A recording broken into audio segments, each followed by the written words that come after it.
Top quality और consistent performance के लिए सिर्फ सिल्वर पंप नाम याद रखना। ಯಲಹಂಕ ವಾಯುನೆಲೆಯಲ್ಲಿ ಇಂದಿನಿಂದ ಉಕ್ಕಿನ ಹಕ್ಕಿಗಳ ಕಲರವ. 4 ದಿನಗಳ ಕಾಲ ನಡೆಯಲಿರುವ ಏರೋ ಇಂಡಿಯಾ ಇಂದು ಅದ್ಧೂರಿ ಚಾಲನೆ ಸಿಗಲಿದೆ. ದೇಶ ವಿದೇಶಗಳಿಂದ ಗಣ್ಯರು ಸಾಕ್ಷಿಯಾಗಲಿದ್ದು ಲಕ್ಷಾಂತರ ಜನರು ಏರ್ ಶೋ ಕಣ್ತುಂಬಿಕೊಳ್ಳಲು ಕಾತರರಾಗಿದ್ದಾರೆ.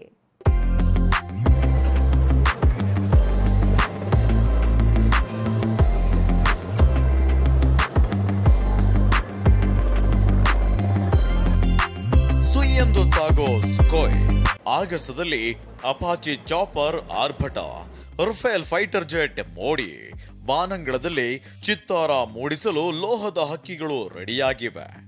ಮೈ ನವಿರೇಳಿಸೋ ಐತಿಹಾಸಿಕ ಏರ್ ಶೋಗೆ ಇಂದು ಅದ್ಧೂರಿ ಚಾಲನೆ ಸಿಗಲಿದೆ.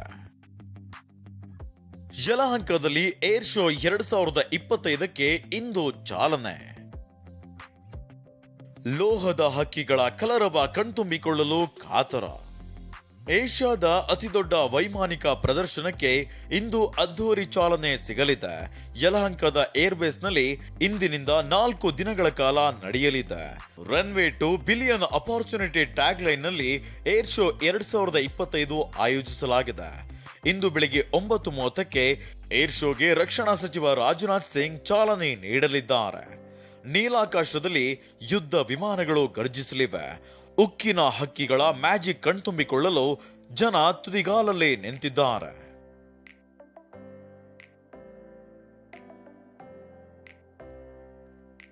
ಏರ್ ಶೋನಲ್ಲಿ ರಷ್ಯಾ ಮತ್ತು ಅಮೆರಿಕನ್ ಫೈಟ್ ಏರ್ ಕ್ರಾಫ್ಟ್ ಭಾಗಿಯಾಗಲಿವೆ. 100 ದೇಶಗಳ 900ಕ್ಕೂ ಹೆಚ್ಚು ರಕ್ಷಣಾ ಸಾಮಗ್ರಿ ಉತ್ಪಾದಕರು ಭಾಗಿಯಾಗಲಿದ್ದಾರೆ. ವಿವಿಧ ಕಂಪನಿಗಳ 100 ಸಿಇಒಗಳು, 50 ವಿದೇಶಿ OMS ಭಾಗಿಯಾಗಲಿದ್ದಾರೆ. AI, ಸೈಬರ್ ಸೆಕ್ಯುರಿಟಿ, ಡ್ರೋನ್ ಮತ್ತು ಗ್ಲೋಬಲ್ ಏರೋಸ್ಪೇಸ್ ಪ್ರದರ್ಶನವಿದೆ. ಆತ್ಮನಿರ್ಭರ ಭಾರತದ ಉತ್ಪನ್ನಗಳು ಇರಲಿದ್ದು 10 ಸೆಮಿನಾರ್ಗಳು ಆಯೋಜಿಸಲಾಗಿದೆ.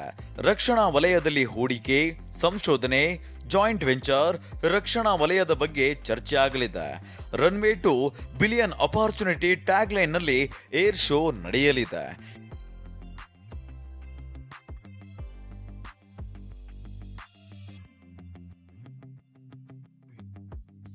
ಈ ಬಗ್ಗೆ ಬೆಂಗಳೂರಿನಲ್ಲಿ ಮಾತನಾಡಿರೋ ಕೇಂದ್ರ ರಕ್ಷಣಾ ಸಚಿವ ರಾಜನಾಥ್ ಸಿಂಗ್, ಏರೋ ಇಂಡಿಯಾ ಬರೀ ವೈಮಾನಿಕ ಪ್ರದರ್ಶನ ಅಷ್ಟೇ ಅಲ್ಲ, ದೇಶದ ಆರ್ಥಿಕತೆ, ರಕ್ಷಣಾ ವಲಯ ಅಭಿವೃದ್ಧಿಗೆ ಉತ್ತಮ ವೇದಿಕೆ ಅಂತ ಹೇಳಿದ್ದಾರೆ.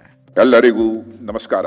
I am delighted to be present among all of you in this 15th edition of Aero India. I extend a warm welcome to all my friends from the international, national, regional and the local media present here. I would like to express my special thanks to Government of Karnataka for their significant role in organizing this Aero India show. ಸಂಚಾರ ಬದಲಾವಣೆ, ಪ್ರತ್ಯೇಕ parking ವ್ಯವಸ್ಥೆ. Air ಶೋನಲ್ಲಿ ಲಕ್ಷಾಂತರ ಜನರು ಪಾಲ್ಗೊಳ್ಳಲಿದ್ದಾರೆ. ಹೀಗಾಗಿ ಯಲಹಂಕ ಸುತ್ತಮುತ್ತಲಿನ ಹಲವು ರಸ್ತೆಗಳಲ್ಲಿ ಸಂಚಾರದಲ್ಲಿ ಬದಲಾವಣೆ ಮಾಡಲಾಗಿದೆ. ಏರ್ ಶೋ ನಡೆಯುವ ದಿನಗಳಲ್ಲಿ ನಿಟ್ಟೆ ಮೀನಾಕ್ಷಿ ಕಾಲೇಜು ರಸ್ತೆಯಲ್ಲಿ ಏಕಮುಖ ಸಂಚಾರ ಮಾಡಲಾಗಿದೆ. ಬಾಗಲೂರು ಮುಖ್ಯ ರಸ್ತೆಯಲ್ಲೂ ಏಕಮುಖ ಸಂಚಾರ ಇರಲಿದೆ. ಜಿಕೆವಿಕೆ ಕ್ಯಾಂಪಸ್ನಲ್ಲಿ ಸಾರ್ವಜನಿಕರಿಗೆ ಪಾರ್ಕಿಂಗ್ ವ್ಯವಸ್ಥೆ ಮಾಡಲಾಗ್ತಿದೆ. ಜಿಕೆವಿಕೆ ಪಾರ್ಕಿಂಗ್ ಸ್ಥಳದಿಂದ ಏರ್ ಶೋ ಸ್ಥಳಕ್ಕೆ ಉಚಿತ BMTC ಬಸ್ ಸೇವೆಯೂ ಇದೆ.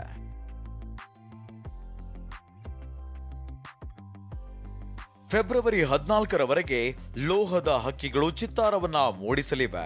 ಈ ಬಾರಿ 7 ಲಕ್ಷಕ್ಕೂ ಹೆಚ್ಚು ಜನ ಏರ್ ಶೋದಲ್ಲಿ ಭಾಗಿಯಾಗೋ ನಿರೀಕ್ಷೆ ಇದೆ. ವಾಹನ ದಟ್ಟಣೆ ನಿಯಂತ್ರಿಸಲು ಪೊಲೀಸರು ಕೂಡ ಸಕಲ ಸಿದ್ಧತೆ ಮಾಡಿಕೊಂಡಿದ್ದಾರೆ. ಶಾಂತಮೂರ್ತಿ, TV9 ಬೆಂಗಳೂರು.